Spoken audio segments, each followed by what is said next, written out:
You are looking at a live view of the Falcon Heavy. Yes, the Falcon Heavy on historic pad 39A at Kennedy Space Center, awaiting liftoff at 3:45 p.m. local time.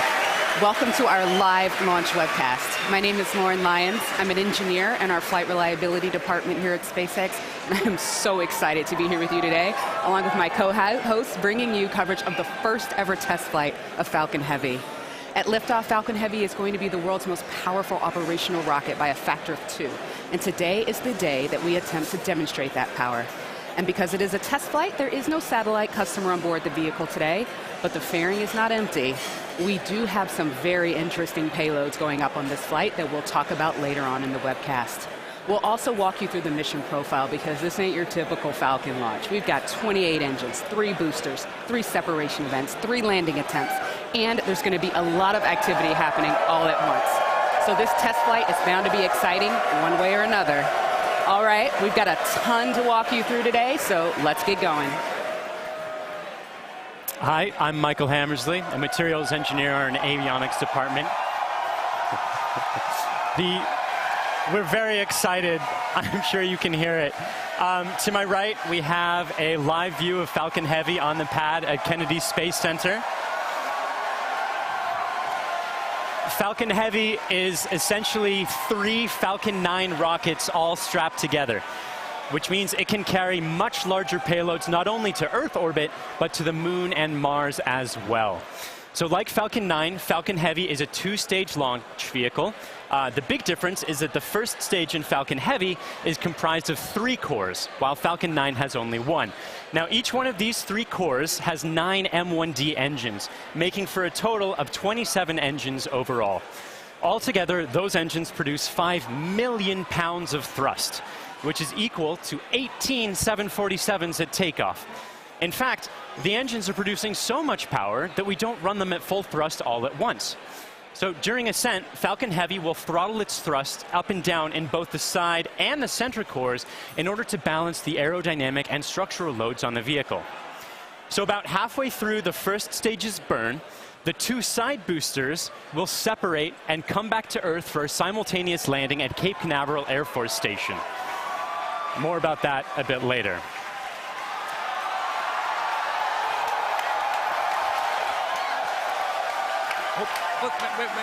Wait.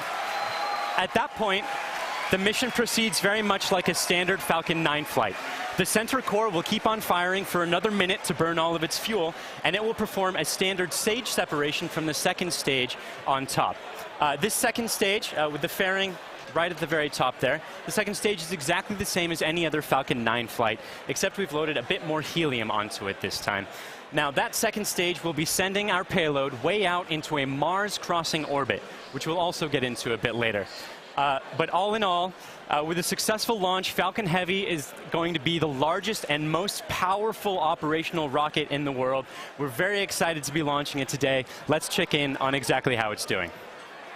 Good afternoon. I'm John Innsbrucker, the Falcon Principal Integration Engineer at SpaceX. We're currently at T-minus 17 minutes, 40 seconds and counting down. The good news is that all systems are go for launch. We're working no problems with the SpaceX test flight of the Falcon Heavy launch vehicle. Now we're currently loading propellant on all 3 first stage boosters, and we began loading a couple minutes ago on the second stage LOX tank. Now this is the same method that we use on the single-core Falcon 9. It just scaled to handle 3 first-stage boosters. Now we're loading liquid oxygen and kerosene. We do that because in order to support combustion, you need oxygen. And in the vacuum of outer space, there isn't any. So we bring our own liquid oxygen, chilled and densified. You may have heard densified in the past. That allows us to pack the maximum amount into the LOX tanks on the Falcon Heavy. Now our fuel is refined petroleum, RP1. That's essentially just a purified kerosene. It's a safe propellant, easily available, has a lot of history. For example, the Saturn V first stage, flown from the very pad you see on the monitor, on the moon missions, used kerosene and liquid oxygen. Now the big news this afternoon has been the weather, and we've eaten up most of our launch window. Now, we won't have the ability to hold the countdown any further now that we are into liquid oxygen loading. The good news is that the winds are looking good. We're working no issues on the Falcon Heavy. However, if there is an issue in the last minutes, we won't be able to launch today. There is a backup date available tomorrow. Now, I've said it before, launch is hard, and Falcon Heavy is no exception. We're essentially counting down 3 rockets simultaneously. So the SpaceX team is going to be conservative in case anything pops up in the last minutes. But as the energy and the enthusiasm from the team gathering below me outside of Mission Control Center X is growing, we are go at T-minus 15 minutes and 40 seconds and counting. My name is Brian, and I'm part of the software team here. And I'm standing just outside Mission Control as the crowd gathers behind me. We're all anxiously awaiting this very first test flight of Falcon Heavy. Now, today, SpaceX has over 6,000 employees in locations across the country. But it wasn't always like that. Now, when SpaceX was first founded in 2002, it was just a small group of engineers who believed that they could reduce the cost of exploring space, but had never actually built a rocket themselves. Now, Falcon 1 was the first rocket we developed, and it was pretty small relative to Falcon 9 and Falcon Heavy. While the Falcon Heavy on the right of your screen is over 230 feet tall, Falcon 1 stood only about 70 feet tall and could only carry about ½ a ton to orbit. However, despite its small size, Falcon 1 served a very large purpose. It was our roadmap to using modern technologies to engineer a vehicle that was not just more reliable, but was less expensive than alternatives. Now, we had 3 test flights of the Falcon 1 before we found success. But on that 4th Falcon 1 flight, it became the first privately developed liquid-fueled rocket to reach Earth orbit. Now, fast forward to today, and SpaceX has had 49 successful rocket launches. We have recovered 21 first stages, and we have reflown 6 of those. We have had 14 Dragon launches and have successfully reused the spacecraft as well. Now, our next step on this journey is just minutes from now, when we'll attempt the first test flight of our heavy lift launch vehicle. Now, there have been many challenges along this long road, and it has not been easy. But no matter what happens today, it has all been worth it. Now, one of the many challenges we're hoping to overcome with this test flight is the recovery of all 3 cores of the Falcon Heavy first stage. Although we have demonstrated success with the recovery of a single core, 3 is on a whole nother level. So let's check in with Michael to get an overview of what that story may look like. At SpaceX, our primary goal is to enable people to live on other planets, most notably Mars. But it's hard to do this without dramatically lowering the cost of access to space. And the best way to accomplish that is to reuse as much of the rocket as possible. So we've been successful at landing and reusing Falcon 9 rockets for over 2 years now. And Falcon Heavy aims to continue this trend of reusability. So today, we'll be attempting to recover all 3 of the first stage cores by using both of our landing methods, by land and by sea. So the side boosters have actually been used before on missions TICOM 8 and CRS 9. And at the time of booster separation, during ascent, the side cores will still be going slowly enough to turn around. So it makes sense to return them to Cape. They'll be executing a 3-burn maneuver to get them back to landing zones 1 and 2 and Cape Canaveral Air Force Station. You may have heard of landing zone 1. Landing zone 2 is an identical landing pad right next to it for Falcon Heavy landings. The center core will be going too fast to efficiently return it to Cape Canaveral Air Force Station.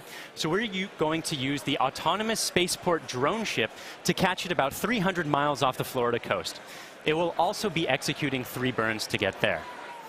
So if all goes well after launch, we'll have 3 first stage cores back on Earth, 2 for the second time, and a wealth of data for perfecting airplane-like operation in the future.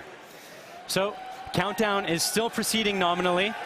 So let's check in again on how Falcon Heavy is doing. We just passed T-minus 12 minutes in the countdown of the test flight of Falcon Heavy. Fuel is completely loaded on the second stage. The first stage is also loaded with fuel, except for a small top-off that'll happen between T-minus 7 minutes and T-minus 6 minutes. Our major activity now is loading liquid oxygen on the boosters and the second stage. Liquid oxygen propellant loading on the first stages will end between T-minus 4 minutes and T-minus 3 minutes. Liquid oxygen loading on the second stage is the last one to finish, ending by T-minus 2 minutes. Now, in addition to loading propellant, the team is preparing to perform their final checks of the Merlin engines. will begin chill-in of the Merlin engine turbopumps with liquid oxygen as typical at T-minus 7 minutes like we do on Falcon 9 flights. We'll also be verifying valves and using the thrust vector control actuators to move the engines to verify the actuators are working correctly. As we get to T-minus 4 minutes, the clamp on the top of the strung back will open. You can see it just behind the Falcon Heavy. That entire structure will move about 1.5 degrees away from the rocket. At liftoff, it will move the rest of the way to clear Falcon Heavy, just like Falcon 9 flights. At the T-minus 1 minute mark, the flight computers will go into startup mode. They'll be controlling the countdown on the Falcon Heavy.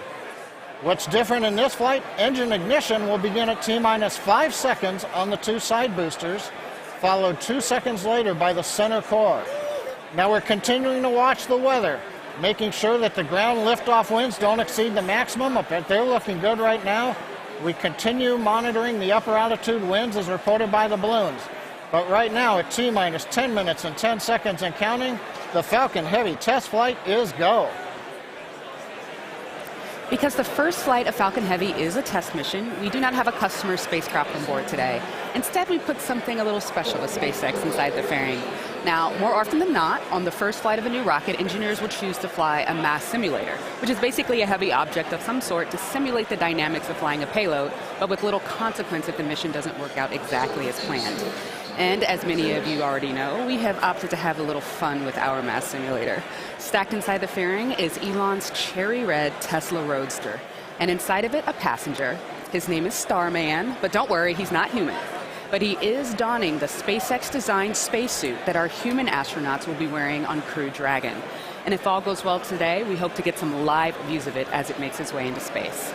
Now, in addition to the Roadster, you might also catch a glimpse of a smaller passenger, which is a tiny little Hot Wheel Roadster carrying a tiny little Starman, which is a little Easter egg for today's mission, so keep your eyes peeled for that. But those are not the only payloads we're flying today.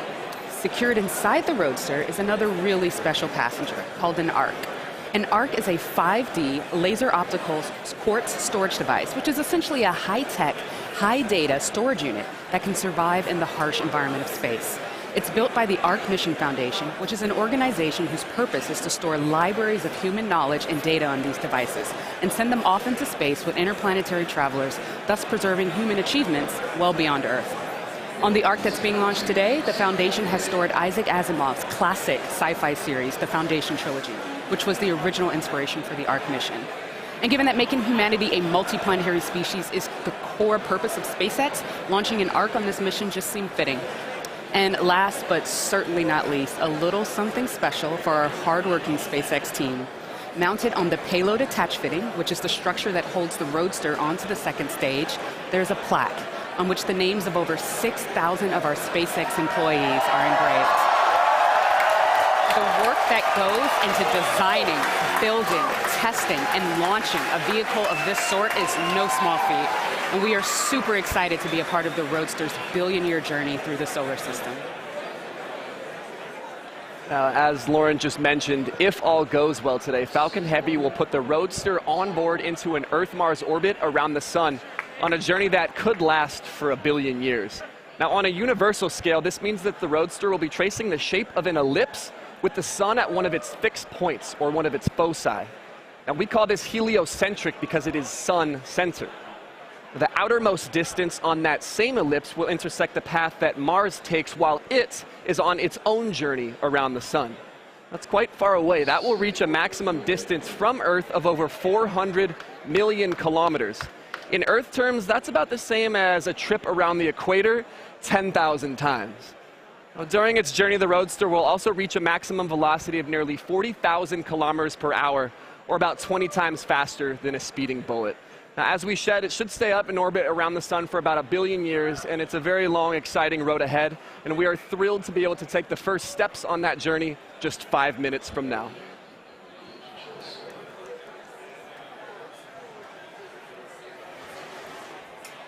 The SpaceX team continues to count down for launch of Falcon Heavy test flight.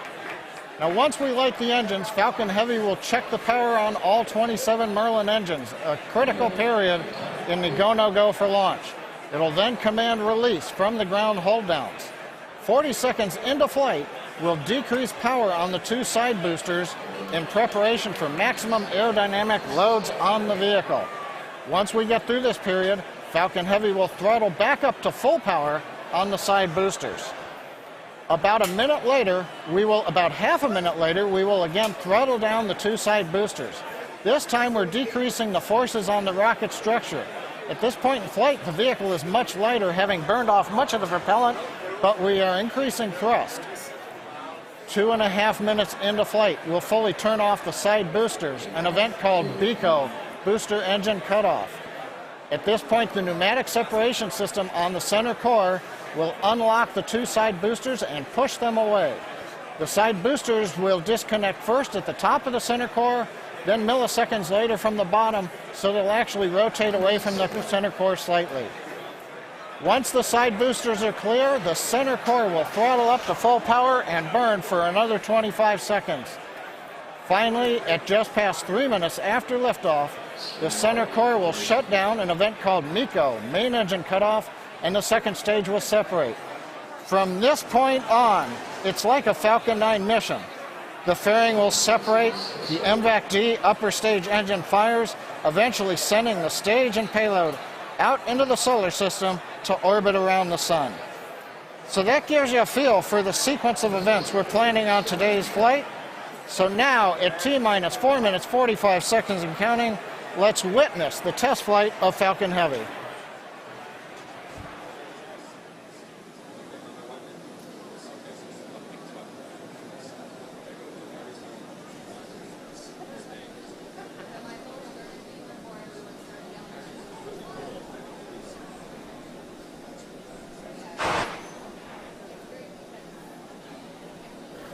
MVAC and A1D fuel bleed has started.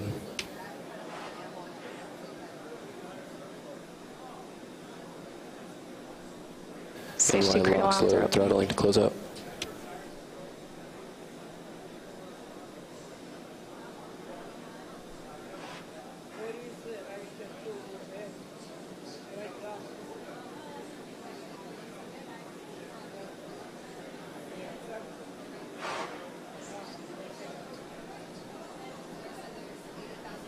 NY lock sled complete.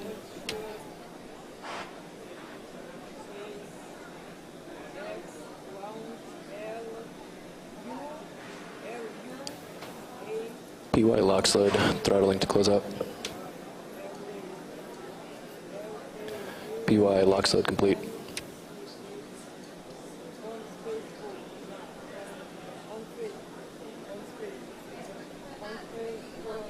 Stage 2 TVC motions nominal.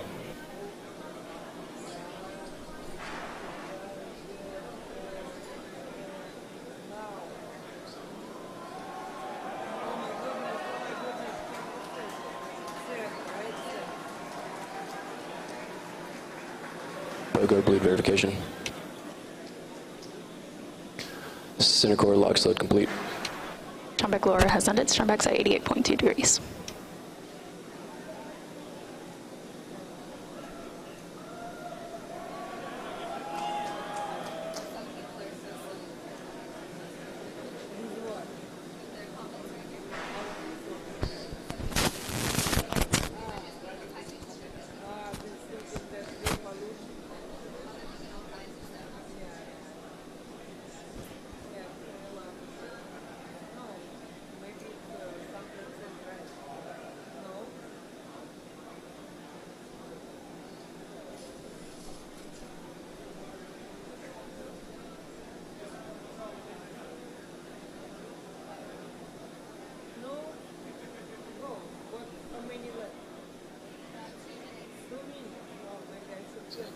Stage 2 lock sled complete.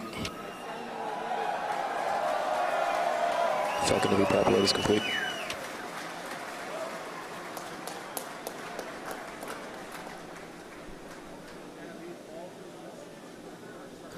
Falcon Heavy is on internal power.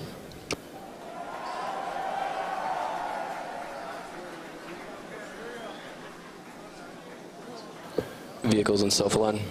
Ground gas closeouts has started. Falcon Heavy gas loads are complete.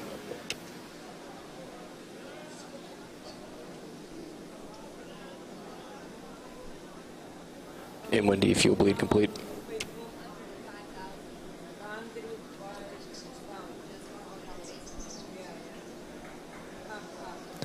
M1D engine chill is complete. AFTS is ready for launch. Ground gas closeouts are complete. Falcon Heavy is in startup.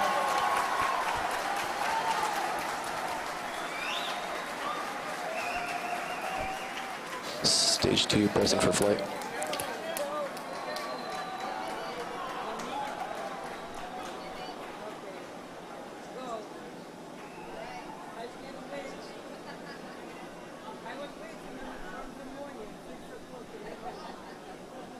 T-minus 30 seconds.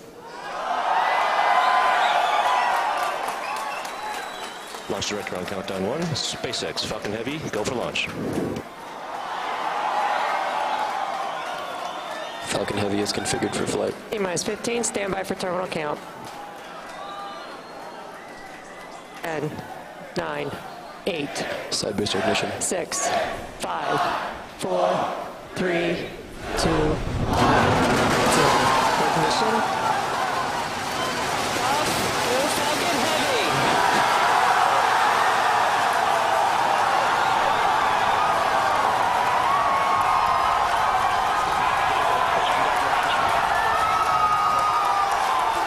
Stage 1 propulsion is nominal.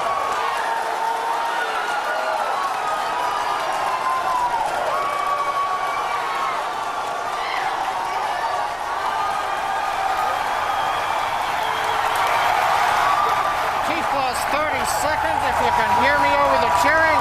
Falcon Heavy heading to space on our test flight. Building on the history of Saturn V Apollo, returning pad 39A to interplanetary mission. We're getting ready to throttle down to a max Q.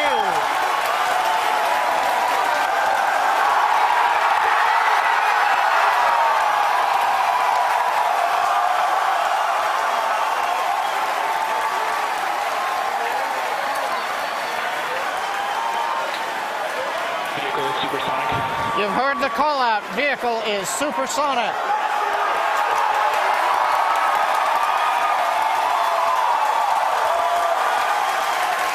Side boosters are now throttling back up to full Vehicle has power. reached maximum dynamic pressure. We're past max Q, the period of maximum loads on the vehicle. Next up, we'll be waiting for the side boosters to begin to throttle down prior to booster engine cutoff and separation 2.5 minutes into flight.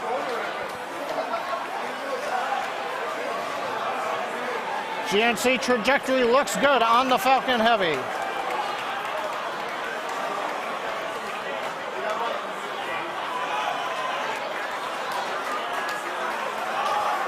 Reports show that the M1D engine performance is nominal. Contact engine chill has begun. Side boosters have begun to throttle down in preparation for the upcoming shutdown in 20 seconds.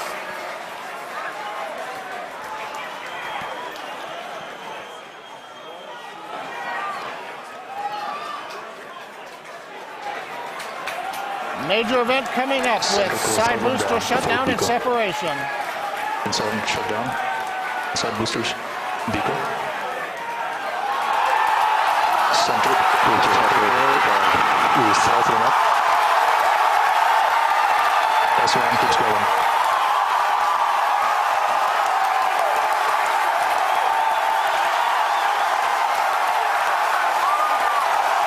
Still booster base box started.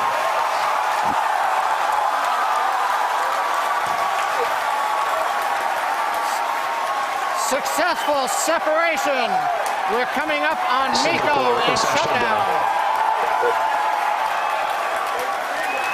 Stay set. Separation confirmed. Event recognition. This big burn looks good on side boosters. Spectrum startup.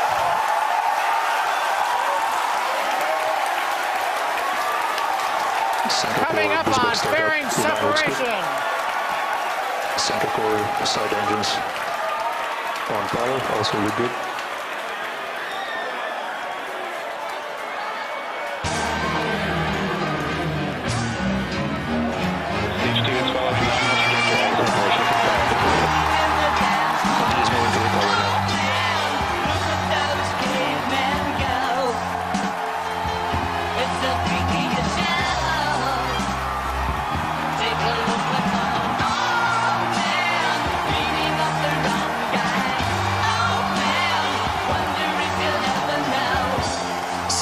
booster boost back shutdown. Center core boost back burn shutdown.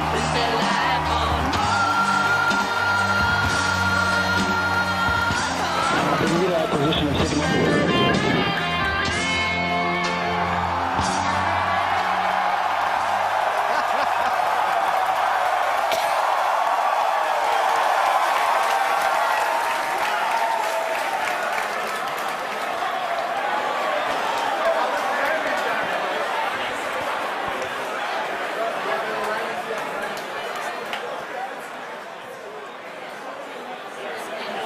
Wow. Wow. Did you guys see that? That was awesome. That's the only thing I can really that was say absolutely right now. wild. Absolutely wild. I got nothing else. Oh, man. Recapping all the great things that you just saw there. Successful liftoff from the pad, successful stage separation. But before that, successful booster separation. You can see stage one. The two side boosters, pardon me, you can see the center core, and you can see MVAC lit up. Oh my gosh. Then the beautiful shots of Starman chilling in the Tesla Roadster. Just absolutely incredible. On your screen at the moment, you've got a few things happening. On the upper right, you've got MVAC D continuing its burn. On the upper left, you have the center core headed back towards the autonomous spaceport drone ship. And in the two bottom screens, you've got the side boosters headed back towards Cape Canaveral Air Force Station, landing zones 1 and 2.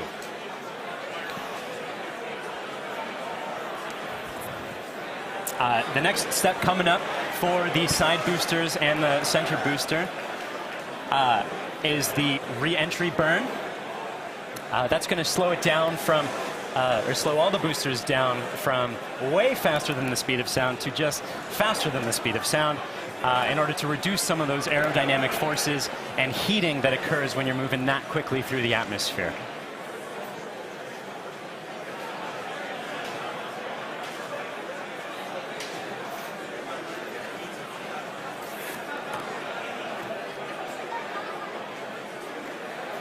And as you can see on your screen, that re-entry burn for those two side boosters has begun.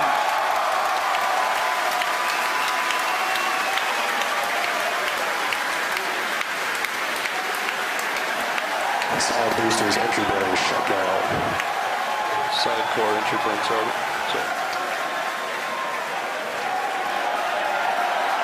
The center core in the upper left of your screen performing its own re-entry burn.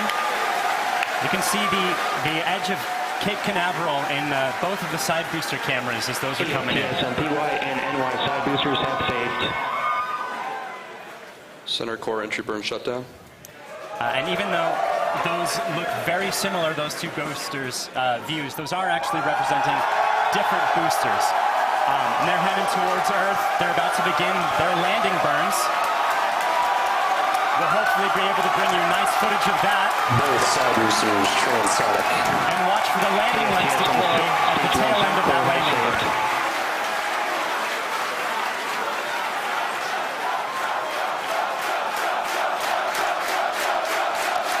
And that landing burn has started. Both boosters looking to be on track towards their respective landing zones. Landing burns have started. Side boosters landing legs have deployed.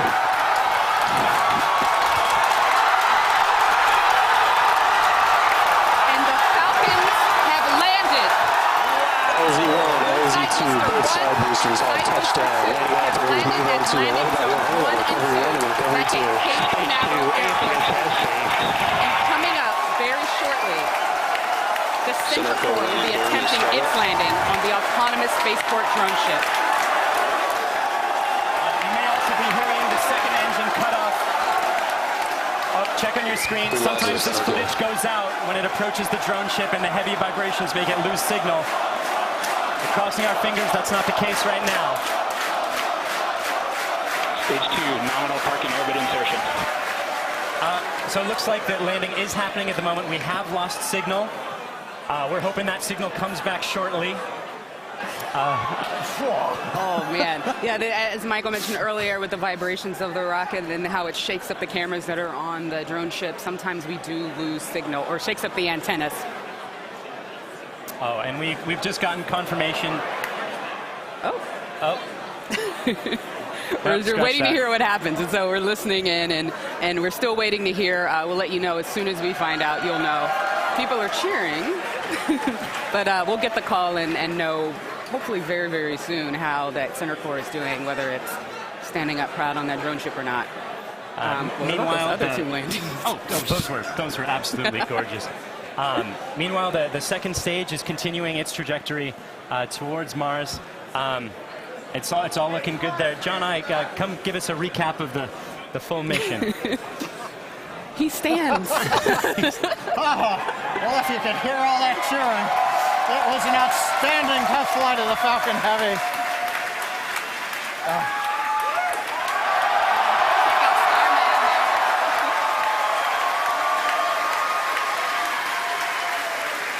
Cameras cycling right now. Live views coming down from low Earth orbit.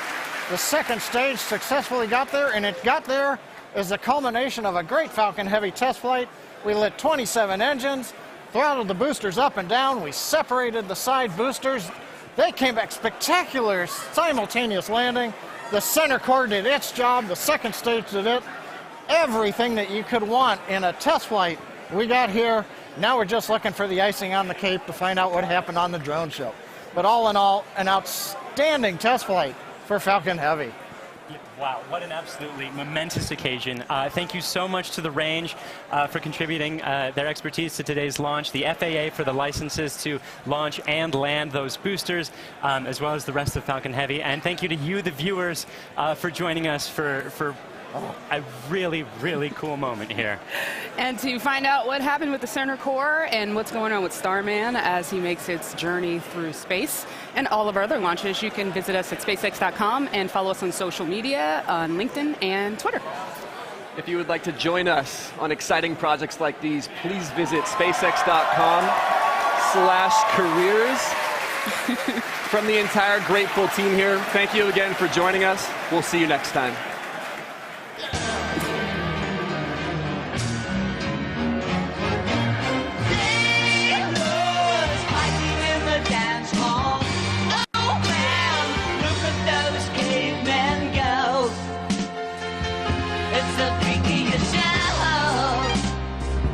Take a look at the old man beating up the wrong guy. Oh man, wonder if he'll ever know. Who's in the best-selling show? Is there life on Mars?